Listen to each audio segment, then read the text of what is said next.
Hello everyone, I'm Claire Davis for Mental Health Chats and I'm back with the topic on sexual assault. So hello Liz, how are you going? Hello.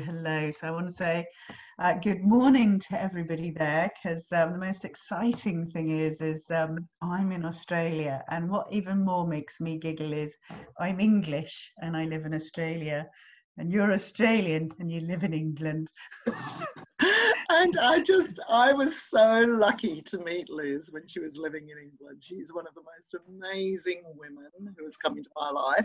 So Liz is going to be talking about a very sensitive topic, which is finding peace as a sexual assault survivor. So we are continuing the topic of sexual assault. It is a very sensitive topic for a lot of people. So let's just start off with Liz. Would you mind explaining to us briefly your situation? Sure, yeah, absolutely. So for me, it was a very, it was in like a family situation, which I think a lot of, family sexual assault can happen. So for me, it was a family member. I was quite young. This started when I was 6. It lasted for over 10 years about. And I suppose, it was something where, the individual came into my room, and I suppose a way of saying it would be, my innocence got taken away, and this happened slowly and, always over for about 10 years. And because I didn't know how to say it, because we're not shown as children, you don't know how to say it, and you don't want to hurt anybody either. So I just swallowed it down. And in a way, I felt like I kind of became two people. I became the person that dealt with it and the person that it didn't happen with. Yeah. And that's kind of how it started. Bless. So how did that impact your life, Liz? Well, I would say when I was younger, it was kind of almost like a blur. And it's interesting now to look back of not wanting to say, because they're just not wanting to upset anybody. And I can remember going to my mother and trying to say, but I couldn't get the words out and running off crying. And it was quite interesting to look back at that, just that not being able to say.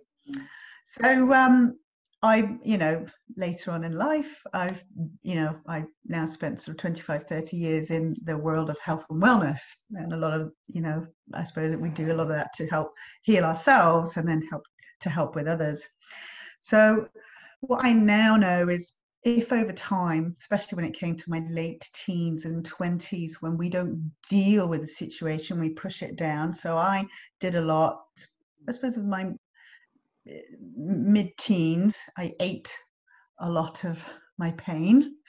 Yeah. And then as I got older, going more to pub times, I ended up getting into drink, falling into the wrong type of people, looking for love in the wrong places.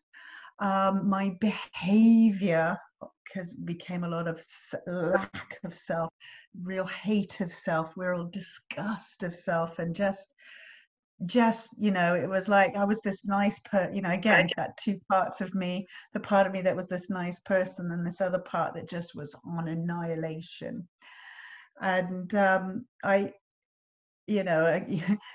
those two parts are then trying to come together, isn't it? And not understanding, the anger. I had such anger, and yet there was a part of me that was so nice. And really, it was getting into mass destruction, fell into drugs and drink and alcohol, and wrong people, and just was basically on the road of mass destruction, which was not healthy in any way, shape, or form. And for me, I think, as things tend to happen, now I know every sort of 7 years, if we think about it, for 7 years, sort of 6, 7, the situation happened. 14 is when I was lived overseas, came back to the UK, massive catalyst. So then it got, at that time, it got worse. So then I would eat a lot of my pain. Yeah. 21, well, that's when I really sort of discovered, you know, drugs and drink and going out and partying, and was just, you know, wow, this was something that made me feel happy. And then when it came to my end of my 20s, beginning to realize, oh my goodness, I'm losing control and I don't quite know what's wrong with me. Yet when you ask, are you okay? I go, yeah, I'm fine. But also knowing, oh my, you know, I'm losing control. Who am I? I don't know who I am. I hate myself, you know. And I remember going to a doctor crying, going, I need help. And them going, but are you suicidal? I'm like, no, I'm not suicidal. I just need help. And yeah, so it was then I was going to college at the time, and there was free counseling. And that was the beginning. That was that first little like chink of actually beginning to explain something had happened. And that was the first little chink. It was very, very interesting. And I knew at the time, for me, I had to change. I didn't know how to, but when you're in a situation where everybody's in mass destruction and you're wanting to change, people don't want you to change. And that's all of my friends. And so for me, I was like, I've got to get out of here. So that's when I legged it and went off traveling, went to Africa. Oh, wow. And that's when you met your husband? That's when another journey, yeah. That's when I happened to meet an Australian fellow who also out there as well. So also, I suppose, on my journey of trying, you know, so that was meant I escaped that, and there was another great journey and learning, which was a good 4 or 5 years. Then I went to Australia. So I went back to although it was the first time I'd been to Australia, I went back to a first world country, and what I realized is all those old feelings were coming up. Yeah. And that's when I started to realize, okay, I gotta sort my head out. I need to start sorting what's going on out. And so there really then began a new, fresh journey of coming home and understanding and learning. So after my husband and I got married, well, we got married in 2005, and by that time I was already 35, 36. And so that's when I also started a fertility journey. And, you know, basically I started fertility mainly because it wasn't happening after sort of 2 years. And they couldn't find anything physically wrong. So even after, we did 6 IVFs all in all, but even after several, that's when I realized, okay, there's something else going on here. So, I've got to look inside. And so this is when I really started to deal with all of that stuff. And that was probably, I should say, life-changing, massive. Still didn't mean I ended up with a child straight away. That it still took 10 years. But it was the catalyst that made me realize I had to deal with this. And I want to say that was huge. I now do an awful lot of work. I'm a coach. I specialize a lot in fertility and grief and abuse. But the whole thing was just bringing all of that sludge, that horrible, that hate, all of that up to heal. And I want to say that's probably the biggest thing that we can do for ourselves. And I sort of believe that, you know, healing and peace is possible. And that's one of my biggest sort of things is supporting people. And, you know, we don't have to be that pain. We don't have to be all of that emotional luggage. That doesn't have to define who we are. 100%. Yeah. And that's when I met you actually, Liz, when you were on this journey and just before you fell pregnant with your beautiful little girl. So how did you actually find peace to resolve this? Because I saw you growing through this, but how did you find peace? Yeah, so for me, really, it was a massive catalyst of desperately trying to find the key of why I wasn't getting pregnant.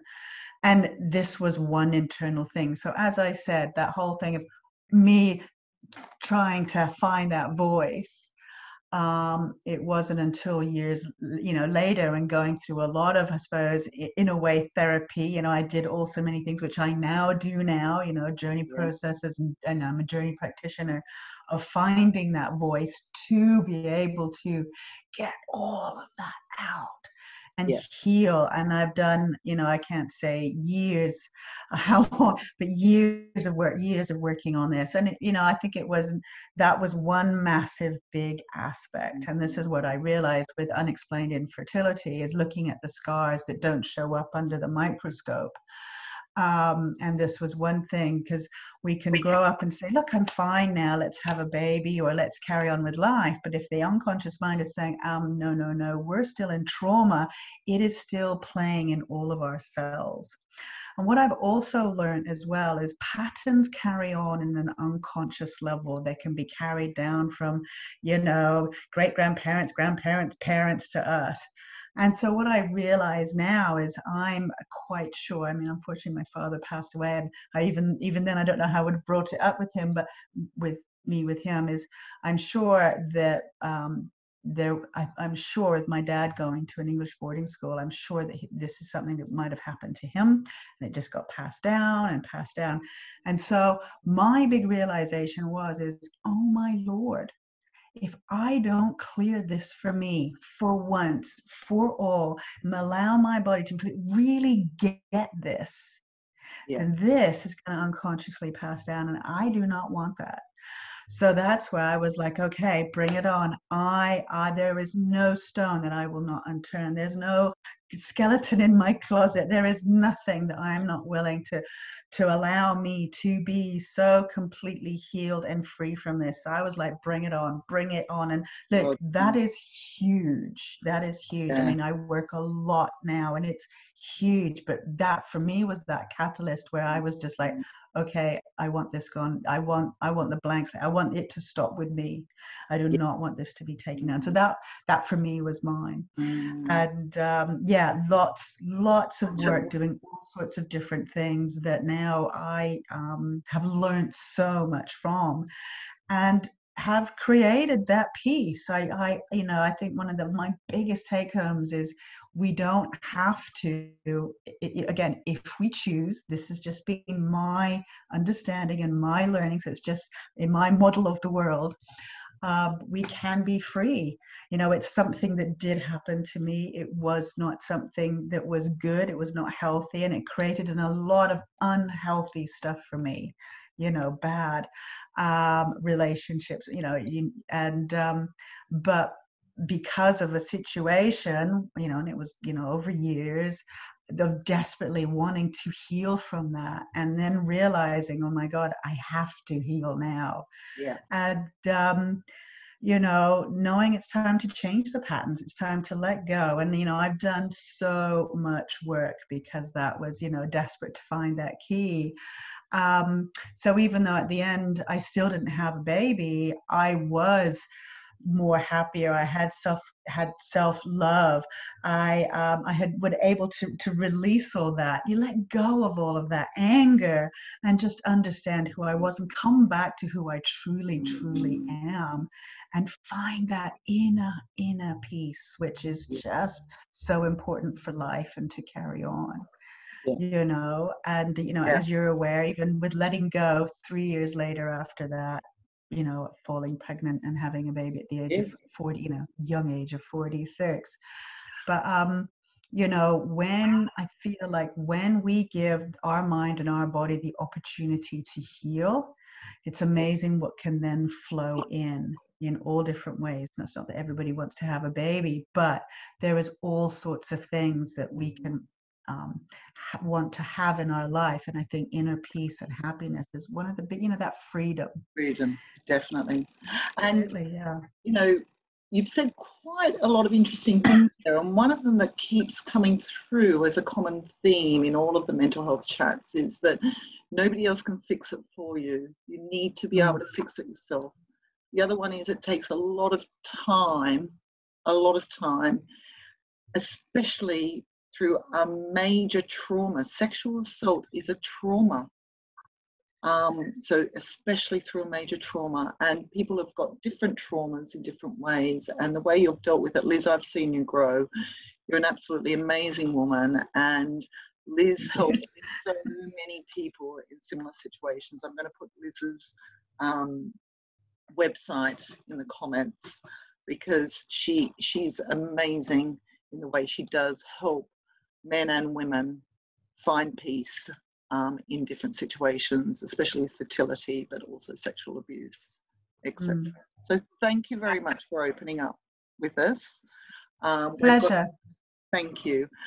We've got our next guest is our final guest before Benny comes back for sexual assault. We've got an extra guest for this topic, and her name is 𝗫𝗵𝗲𝗀𝗶, and Claire is the CEO of a charity in the southwest of England called SASIS, which stands for Somerset and Avon Rape and Sexual Abuse Support. I did have to read that because it's quite long. And she's going to be talking about the awareness of sexual assault. It's so much bigger than so many of us realise. The statistics aren't correct, because people do feel ashamed and don't go to the police when they should be going to the police. So she's going to be talking about awareness and recovery to help more people out there.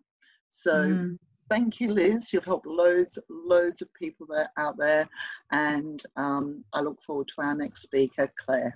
Thank you. Ah, beautiful. And thank you, and love to everybody, and may you seek the healing that your body needs without a shadow of a doubt. Lots of love, and thank you.